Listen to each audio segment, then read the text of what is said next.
So in parallelogram ABCD, these dotted segments, SQ and RP, they bisect the angles formed by the diagonals. Now AT is 10. Now if AT is 10, that means TC is also 10. And BT is 6. So that means TD is also 6. So the numeric area of TDS, so this triangle right here, is 3. And the numeric area of DTR, right here, this is 12.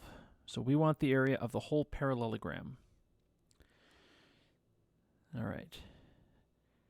Now, this angle, this triangle right here, is the same as this triangle down here. Okay, it's got the same angle sides, so this area is also 12. And this triangle over here is also 3. Now, let's change colors. Now, let's look at this triangle right here.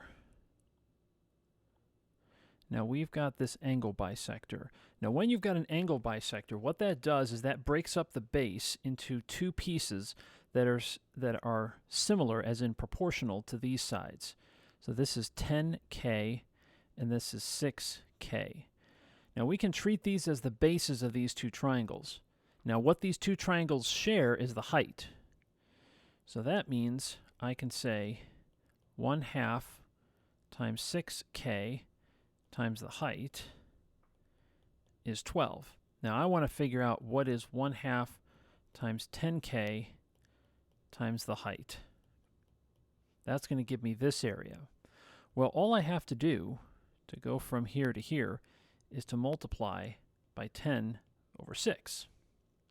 So if I take 12 times 10 over 6, the 6 cancels with the 12, leaving 2. So I get 20. So that's the area of this triangle here. Oops, let's use the right colors. 20, and that's 20 here. Now we can do the same thing. Let's use a different color with this triangle here. These angles are congruent, so let's use a different constant, 10R and 6R. So if I want the area of this triangle right here, I'm going to multiply 3 by 10 over 6 again, and that gives me 5. So we have 5 here and 5 here.